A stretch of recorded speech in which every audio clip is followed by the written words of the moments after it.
इस वक्त दुनिया में सबसे अहम जियो पॉलिटिकल इंस्टेबिलिटी गजा और इसराइल के दरमियान देखी जा रही है। इस 3 माह से चलने वाली खूनरेजी ने लाखों इंसानों को हलाक कर दिया है, जिनमें हजारों की तादाद में बच्चे भी शामिल हैं। इस तमाम तर सूरत हाल की तफसील आप हमारी गजा और इसराइल वाली वीडियो में देख सकते हैं। इस वीडियो में ये तफसीलात भी बताई गई हैं कि इन दो मुल्कों में होने वाली जंग आलमी दुनिया को किस तरह मुतासिर कर रही है और उसकी वजह से कौन कौन से मुल्क एक दूसरे की मुखालफत पर उतर आए हैं।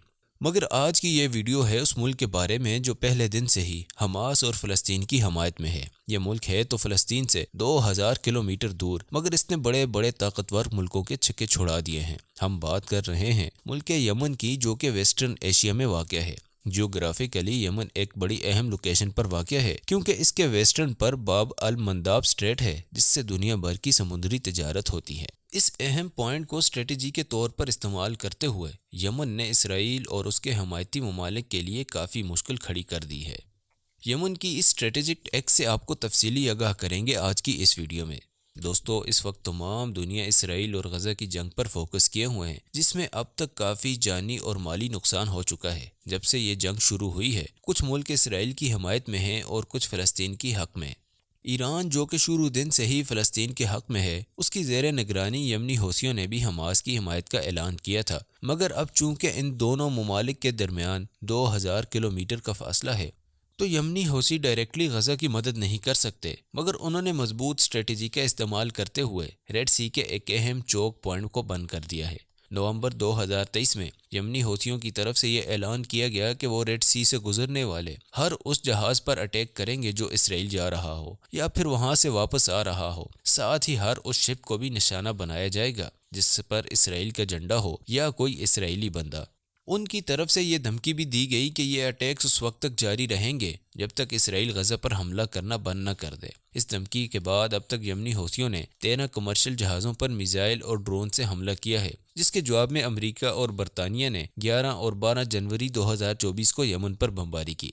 यमनी हौसियों ने इस हमले के जवाब में 16 जनवरी को एक बार फिर रेड सी से गुजरने वाले समुद्री जहाज़ को ड्रोन हमले से तबाह कर दिया। इसके बाद मामलात मजीद संगीनी इख्तियार कर गए, जिससे ग्लोबल ट्रेड बुरी तरह डिस्टर्ब हो चुकी है, क्योंकि रेड सी का सारा एरिया पूरी दुनिया की तिजारत के लिए बहुत ज़्यादा अहम है। हर मुल्क इकानमी चलाने के लिए एक स्मूथ ट्रेड पर डिपेंड करता है और हमारी दुनिया का 80 से 90% ट्रेड समुंदर से ही होता है।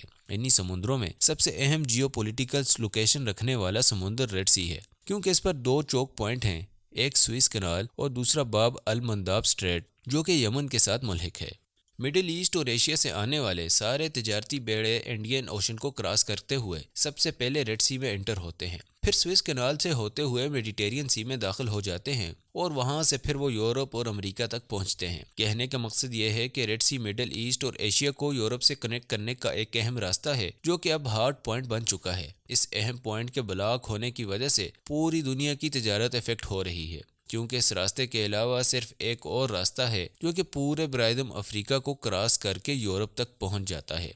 स्विस कनाल के बनने से पहले सारी तिजारत इसी रास्ते से होती थी। यह रास्ता स्विस कनाल वाले रास्ते से 7400 किलोमीटर लंबा है। इस रास्ते पर फ्यूल कास्ट बहुत ज़्यादा आती है, इसलिए यमनी हौसियों के हमले के बाद से ट्रेडिंग कंपनीज को $1 बिलियन का नुकसान हो रहा है।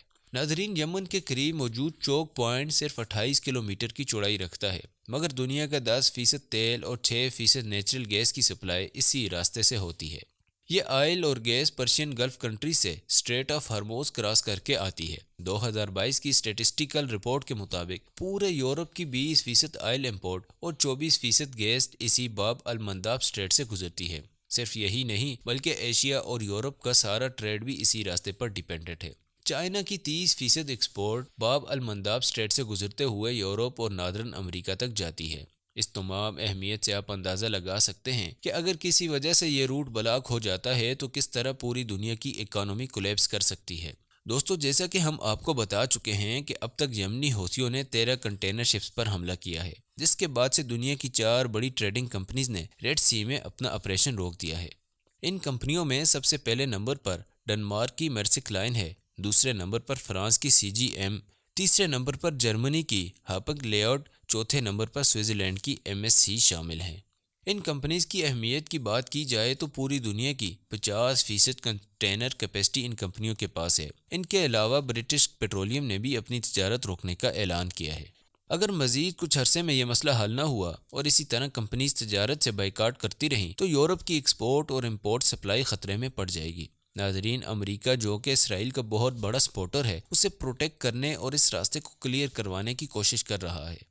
امریکہ نے انٹرنیشنل کمیونٹی سے اپیل کی ہے کہ اس کے ساتھ مل کر وہ یمنی حوثیوں کے خلاف آپریشن کریں، مگر برطانیہ کے علاوہ کوئی بھی اس کی مدد کے لیے نہیں بڑھا۔ اسپین، اٹلی اور فرانس نے سافر کو منع کر دیا، جبکہ ایجپٹ، سعودی عرب اور UAE نے بھی اس آپریشن کا حصہ نہیں بنے۔ اس کے علاوہ رشیا اور چائنا، جن کی جبوٹی میں ملٹری بیسز بھی موجود ہیں، مگر وہ اب تک خاموشی اختیار کیے ہوئے ہیں۔ اس فیصلے کے پیچھے پولیٹیکلی خود کو بچانا بھی مقصد ہے، مگر ساتھ ہی حوثی ڈرونز کو روکنے کی ہائی کاسٹ بھی اس کی وجہ ہے، جس کی وجہ سے یہ سب چپ سادے بیٹھے ہیں۔ مثال کے طور پر ایک حوثی ڈرون جو کہ صرف $20,000 کا ہے، اسے گرانے کے لیے $1 ملین والے میزائل استعمال کرنا کہاں کی عقل مندی ہے، مگر حوثیوں کی وجہ سے ہونے والے $1 ملین کا تجارتی نقصان بھی تو نہیں سہا جا سکتا۔ ناظرین، اس سب کے علاوہ حوثیوں کے پاس 2 اہم ہتھیار موجود ہیں۔ ایک تو 1400 کلومیٹر کی رینج والے بیلسٹک میزائل جو کہ اس رینج میں موجود ٹارگٹ کو تباہ کرنے کی صلاحیت رکھتے ہیں، اور دوسرا 40 سے 800 کلومیٹر کی رینج والے اینٹی شپ کروز میزائل جو کہ شپ کو ایکوریسی کے ساتھ نشانہ بنانے کی صلاحیت رکھتے ہیں۔ مگر ویسٹرن ہتھیاروں کے مقابلے میں یہ بیلسٹک میزائل بہت سستے ہیں، جن کی وجہ سے کوئی بھی ملک ان پر اپنے مہنگے ہتھیار ضائع کرنے کو راضی نہیں ہے۔ اسی کشمکش کی وجہ سے یہ مسئلہ کافی کمپلیکس ہو گیا ہے۔ اس سب کے درمیان ایجپٹ الگ سے متاثر ہو رہا ہے، کیونکہ وہ سوئس کنال سے گزرنے والے جہازوں سے $10 ملین ہر سال کماتا ہے، اور جہازوں کا روٹ چینج ہونے کی وجہ سے اس کی اکانومی پر بھی بہت بڑا اثر پڑ رہا ہے۔ ناظرین، ان تمام صورتحال میں ایک سیاسی بدلاؤ بھی دیکھنے کو ملا ہے۔ سعودی عرب جو کہ کافی سالوں سے یمنی حوثیوں پر آپریشن کرتا آ رہا ہے، وہ اس معاملے پر بالکل چپ ہے۔ اینالسٹ کے مطابق جب یمنی حوثی سعودی عرب کی آئل فیلڈز پر حملہ کر کے نقصان پہنچاتے تھے، تب امریکہ نے بھی کوئی خاطر خواہ رسپانس نہیں دیا تھا، اسی لیے اب سعودی عرب بھی اس معاملے پر خاموش ہے۔ ساتھ ہی کچھ عرصہ پہلے سعودی عرب اور یمنی قیادت میں امن کا معاہدہ بھی طے پایا ہے۔ UAE کی جانب سے اس تمام معاملے میں انٹرسٹ آ رہا ہے، کیونکہ وہ یمن میں اینٹی حوثی گروپ کی حمایت میں ہے، جس کی وجہ یمن میں دریافت ہونے والے تیل کے ذخائر ہیں، جو کہ ونزویلا کے بعد دنیا میں سب سے بڑے ان ٹچڈ آئل ریزروز ہیں۔ تمام عرب ممالک، و خاص کر کے UAE نہیں چاہتا کہ ان ذخائر پر حوثیوں کو قبضہ ہو۔